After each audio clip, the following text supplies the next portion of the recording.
Hola familia, qué lindo poder compartir este tiempo juntos, un domingo más. En el día de hoy vamos a estar continuando con la serie que venimos desarrollando desde la semana pasada que se llama Dios y el trabajo. En el día de hoy vamos a enfocarnos en el trabajo quebrado. ¿A qué me refiero con esto? Vamos a hablar un poquito de la caída y las consecuencias que tuvo en los aspectos laborales. Vamos a la palabra de Dios. No sé si ahí donde estás vas a tener tu Biblia a mano. Espero que sí, ya sea que la puedas encender, que la puedas abrir. Pero vamos a leer juntos la palabra de Dios en Génesis 3 del 17 al 19, que dice así. Y al hombre dijo, por cuanto obedeciste a la voz de tu mujer y comiste del árbol que te mandé diciendo, no comerás de él, maldita será la tierra por tu causa. Con dolor comerás de ella todos los días de tu vida. Espinos y cardos te producirá. Comerás plantas del campo. Con el sudor de tu rostro comerás el pan hasta que vuelvas a la tierra, porque de ella fuiste tomado, pues polvo eres, polvo y al polvo volverás. Todos hemos experimentado, amados, en algún momento algún tipo de frustración en nuestro área laboral. Todos nos hemos sentido en descontento, agobiados, agotados. Has llegado a la casa completamente agotado después de dar lo mejor de ti y aún así sentiste de que no fue suficiente. O quizás alcanzaste la meta que estabas aspirando a alcanzar en tu trabajo, que incluso si estás emprendiendo soñaste alcanzar durante años, pero descubriste que la satisfacción de haber logrado esa meta solamente te duró un periodo corto de tiempo. Tal vez viste injusticias en tu empresa, viste acciones deshonestas en tu profesión y personas ascendiendo de forma ilícita, de forma poco ética. Y obviamente tú procurabas hacer lo correcto y eso te llevó a una frustración profunda. Son cosas que pasan en el área laboral, son circunstancias que atravesamos todos nosotros. Nuestra reacción natural es cuando trabajamos y cuando las cosas no nos van bien o nos desgastamos, es pensar algo no está bien con mi trabajo. Pero la Biblia nos dice algo más profundo. El problema no es nuestro trabajo, y ahí esto es muy importante que lo entendamos. El problema es el mundo en el que trabajamos. Y si partimos de esta premisa, vamos a poder profundizar en tener una concepción correcta de lo que la palabra de Dios dice con respecto al trabajo. El trabajo no nació como una maldición, más bien todo lo contrario. El hecho de poder trabajar nos hace semejantes a nuestro Dios. Dios trabajó y Jesús mismo dijo de que Dios sigue trabajando hasta el día de hoy. El hecho de poder trabajar, el poder ver fruto a través de nuestro esfuerzo es un reflejo de lo que nos hace semejantes a nuestro Dios, quien nos creó. Pero antes del pecado, Dios puso a Adán en el huerto del Edén para que lo cultivara y lo labrara, y lo podemos ver en el texto bíblico. Y esto no suponía un esfuerzo, no suponía una carga, no suponía un desgaste hasta el momento de la caída. El trabajo era una acción de adoración, creatividad y propósito con el que el hombre se expresaba y vivía. Sin embargo, después de la caída, podemos ver que el pecado quebró el propósito y la esencia que el trabajo tenía en sí. Estas experiencias no son anomalías, son síntomas de algo que hoy vemos, que hoy vamos a diagnosticar, como decíamos al inicio, y es que el trabajo fue quebrado por la caída del hombre. Para profundizar en esto, vamos a ver cómo terminó siendo el trabajo después de la caída. En primer lugar, algo que supuso este quebrantamiento con respecto al trabajo a raíz del pecado fue que el trabajo se volvió fatigoso, se volvió cansador. Dios le dice a Adán en Génesis 3:17, maldita será la tierra por tu causa, con dolor comerás de ella todos los días de tu vida. Es porque antes de eso no suponía dolor, no suponía esfuerzo. La palabra dolor que usa el hebreo, que usa la Biblia, es itzabón, que literalmente significa esfuerzo, fatiga, sufrimiento y frustración. No es que el trabajo sea malo en sí, sino que a raíz de la caída del hombre, a raíz de haber transgredido los mandatos de Dios, ahora este trabajo produce fricción constante en nuestra vida. Por eso existen los proyectos que fracasan, por eso tenemos clientes que desaparecen, por eso las empresas quiebran, los socios nos traicionan y los planes que parecían lograrse y que estar a punto de firmar los mejores contratos, establecer los mejores acuerdos, de repente, sin esperarlo, sin entender por qué, fracasan. Porque experimentamos fricción. Trabajamos, pero ahora trabajamos contra la resistencia de una creación afectada por el pecado. Y eso es lo que causa una fricción constante para que podamos trabajar conforme el diseño que el trabajo tuvo. Lo segundo que produce la caída es que la creación misma se resiste, es decir, en el versículo 18, parte de esta consecuencia que tuvimos por causa de nuestro pecado es que espinas y cardos te producirá el trabajo, haciendo referencia al Señor en el texto bíblico. Es decir, este símbolo aparece a lo largo de la Biblia. Esto de los cardos es un símbolo que representa las dificultades, el abandono, los obstáculos en el camino de la fe como fruto de nuestro pecado. Es un símbolo que se repite en toda la palabra de Dios. Pero Romanos 8:22 también nos dice, pues sabemos que hasta el día de hoy toda la creación gime de angustia como si tuviera dolores de parto. A raíz de la caída, toda la creación gime. Y cuando dice toda, es sin excepción de ningún área. Ese gemido está presente en nuestros trabajos, en nuestras oficinas, en nuestras empresas, en nuestros emprendimientos, en el rol que desempeñamos como trabajadores. Ese gemido sigue presente. La creación sigue gimiendo en el mundo de los negocios. El trabajo continúa siendo una bendición, pero ahora se desarrolla en un escenario totalmente roto y quebrado a raíz de nuestro pecado. Lo tercero que produjo la caída del hombre con respecto al trabajo fue que la muerte lo terminó relativizando todo. En el versículo 19 Dios le dice a Adán, hasta que vuelvas a la tierra, que es de la cual él fue creado. Es decir, podemos construir empresas, podemos escribir libros, podemos levantar edificios o alcanzar reconocimiento internacional incluso, pero llegará un día en el que todo eso se desvanecerá. Llegará un día que cuando ya no estemos en esta tierra, ya no va a quedar posiblemente nada, todo va a quedar atrás. Salomón replantea una pregunta incómoda en el libro de Eclesiastés y él dice, ¿qué provecho tiene el hombre de todo su trabajo con que se afana debajo del sol? La Nueva Traducción Viviente dice, ¿qué obtiene la gente con trabajar tanto bajo el sol? Él no está despreciando el trabajo, más bien está cuestionando la idea de que el trabajo pueda darle significado eterno al ser humano. La muerte nos recuerda que ningún ascenso es permanente, ningún cargo es eterno en esta tierra, ningún salario puede vencer la tumba que nos espera a todos nosotros mientras estemos aquí.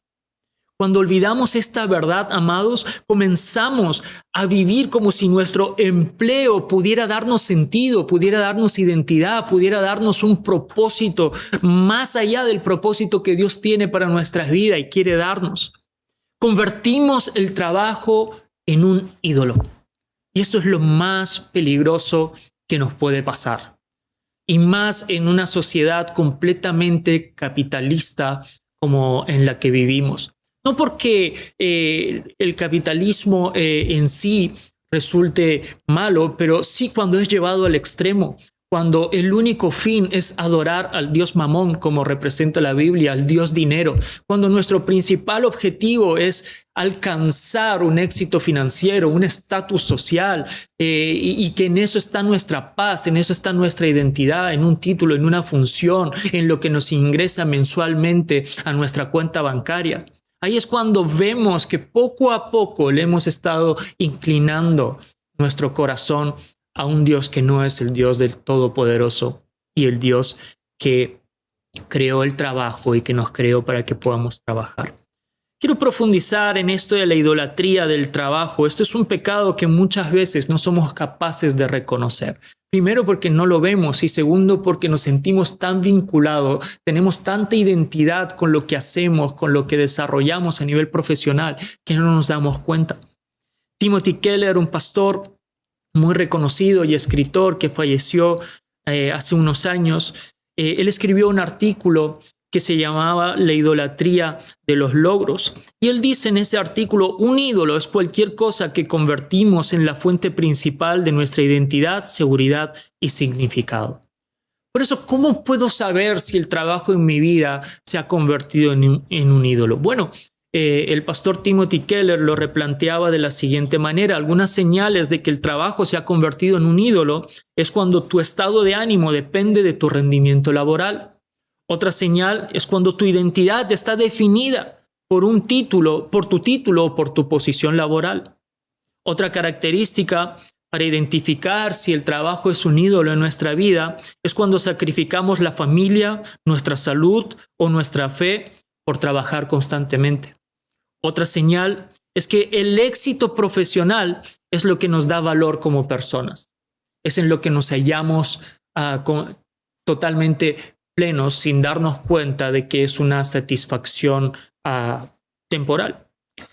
Una última característica que nos permite identificar si el trabajo es un ídolo en nuestra vida y que replantea este pastor es que si sentimos pánico ante la posibilidad de perder nuestro trabajo, es una señal de que nuestro trabajo es un ídolo. Porque encontramos más seguridad en nuestro trabajo que en Jehová Jireh, que es el Dios proveedor y que es el que cuida de nosotros. La escritora Dorothy Sayers decía en 1942, si no tienen trabajo, se sienten como si no fueran nada.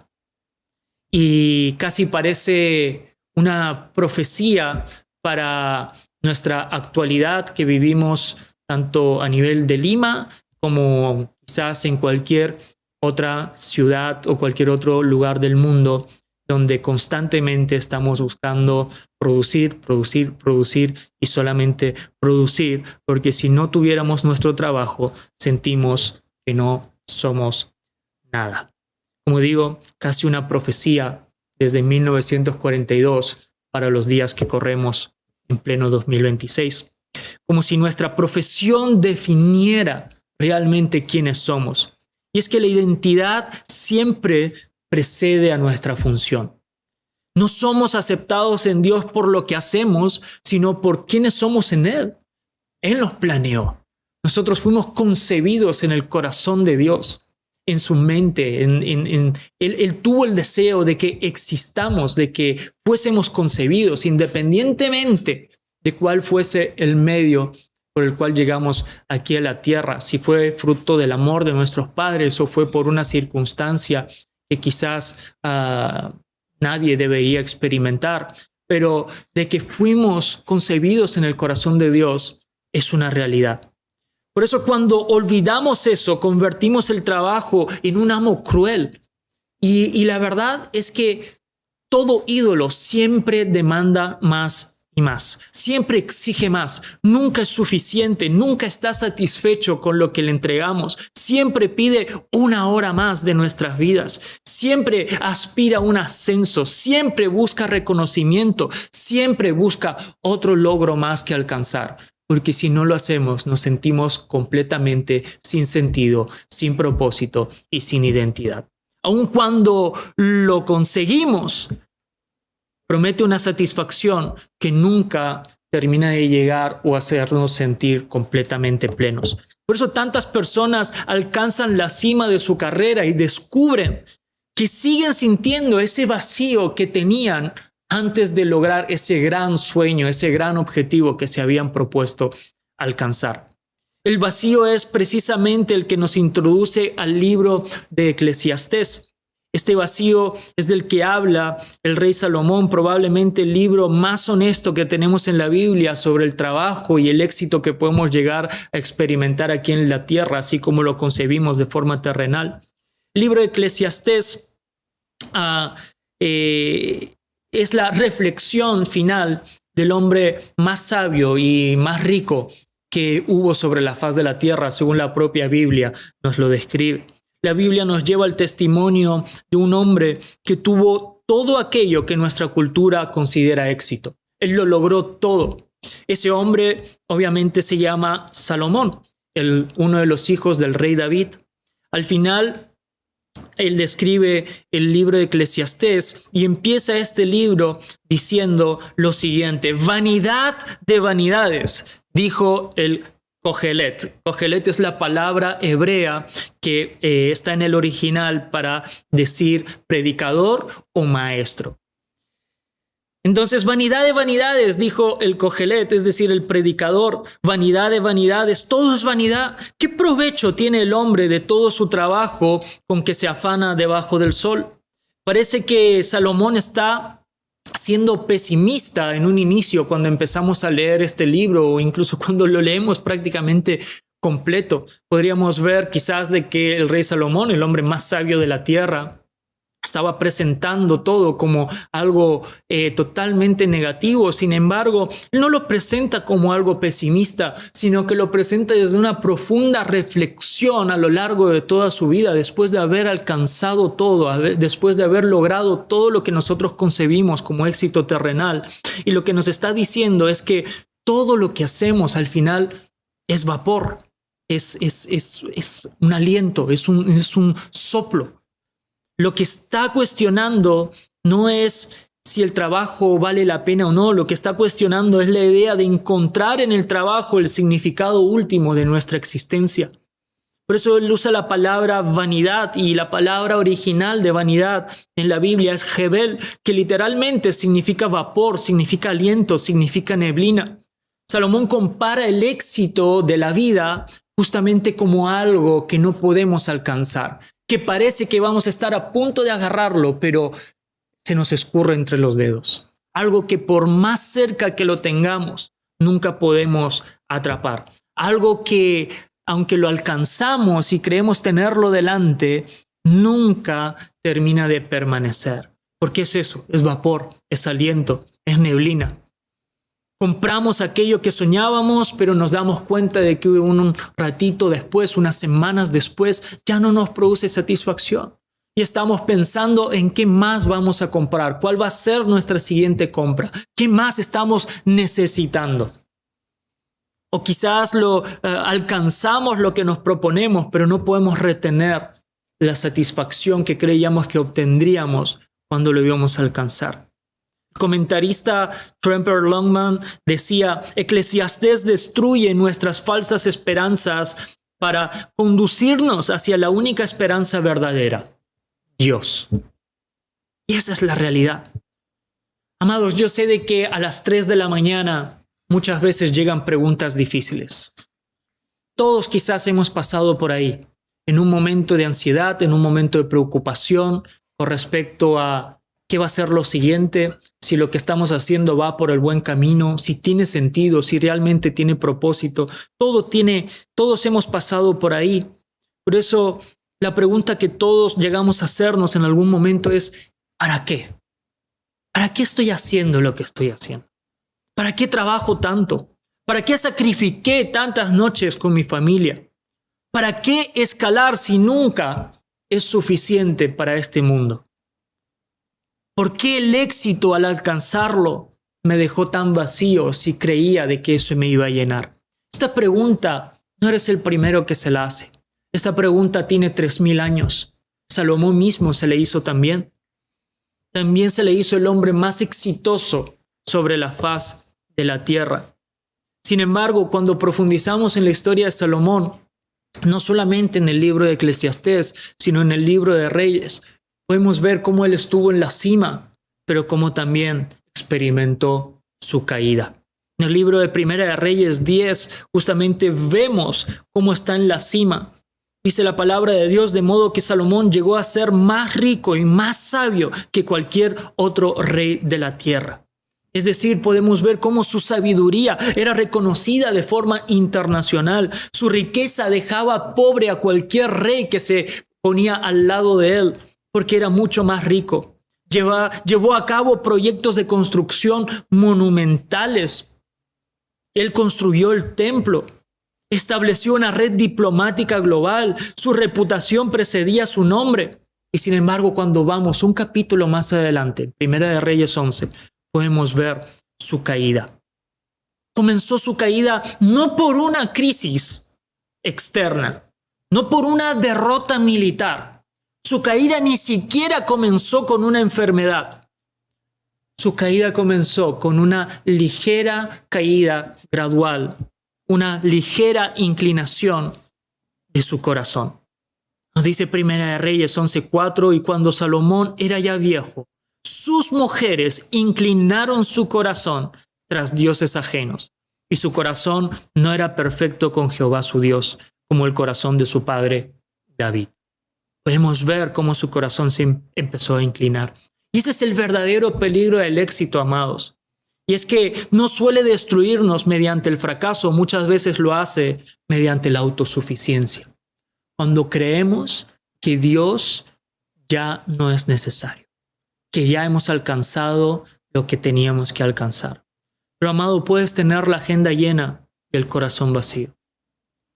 Puedes dirigir una empresa y haber dejado de ser dirigido por Dios. Puedes también construir un imperio mientras tu altar personal, desde el cual rendías adoración a Dios, está en ruinas. El hombre más sabio de la historia, habiéndolo alcanzado todo, terminó adorando al dios Moloch. Terminó adorando a otros dioses.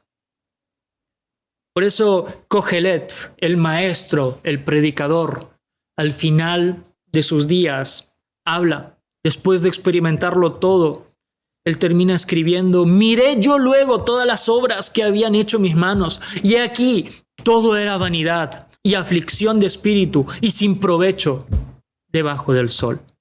Al final todo es Jebel, dice la palabra de Dios. Es la palabra original de vanidad, como decíamos antes. Vapor. Al final todo es un simple aliento. Todo es una bruma que se disipa con un poquito de viento. El éxito terrenal nunca será la fuente de significado eterno, amados. Jesús lo dijo de la siguiente manera: ¿qué beneficio obtienes si ganas el mundo entero, pero pierdes tu propia alma? No existe carrera profesional capaz de llenar un corazón que fue creado para Dios. Esa es nuestra esencia, ese es nuestro propósito. Por eso en este día hay un espejo en el que tenemos que mirarnos. Y muchas veces no queremos ir a ese espejo. No queremos recurrir a ver realmente lo que está pasando en nuestro corazón. Pero yo tengo que preguntarte de parte de Dios en este día: ¿has reemplazado el trabajo por Dios en tu corazón? ¿Cómo está tu corazón? ¿Depende tu estado de ánimo de tu rendimiento profesional? ¿Tu título profesional pesa más que tu identidad como hijo de Dios? ¿Sacrificas conscientemente tu familia, tu salud, tu fe por tu trabajo? ¿Te aterra la posibilidad de perder tu posición o estatus? Te puedo seguir preguntando: ¿el éxito de otros te genera amenaza en vez de alegría? ¿Trabajas más de lo necesario por ansiedad en vez de por necesidad? ¿Cómo está tu corazón? ¿Es el trabajo un ídolo en tu vida? Está muy presente en nuestro consciente el lenguaje de decir, por lo menos aquí en Perú, chamba es chamba. Y parece que decir eso hace que todo quede justificado. Todo lo vale. Pero chamba no es chamba. No todo es válido.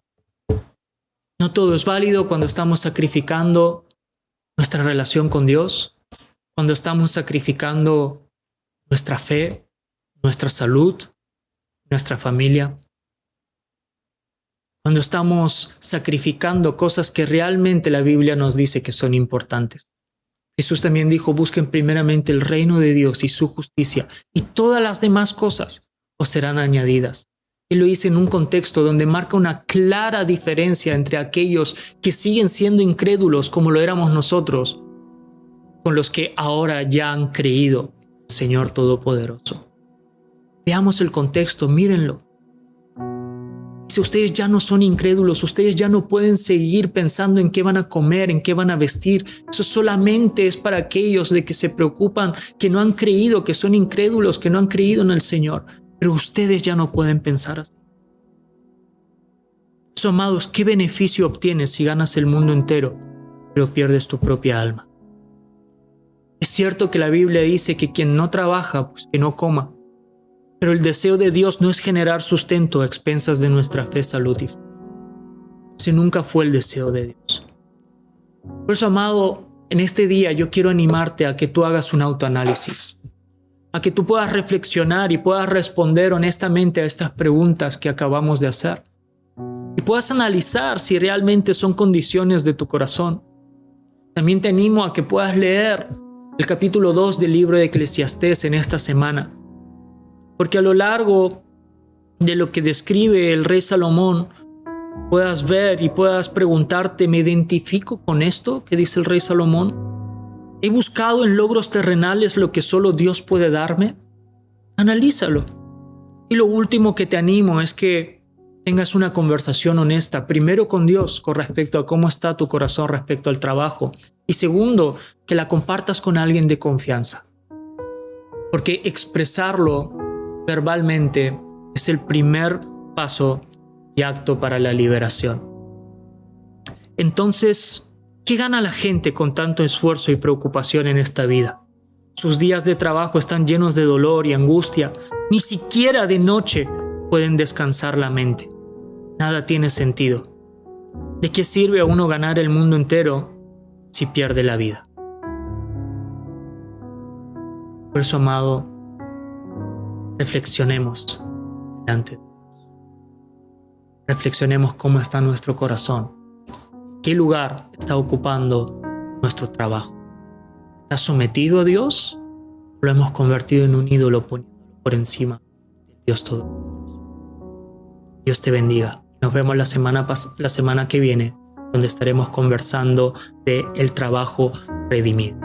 Que dice la palabra de Dios, que uno mayor que Salomón hay entre nosotros. Y de él estaremos hablando el próximo domingo. Dios te bendiga.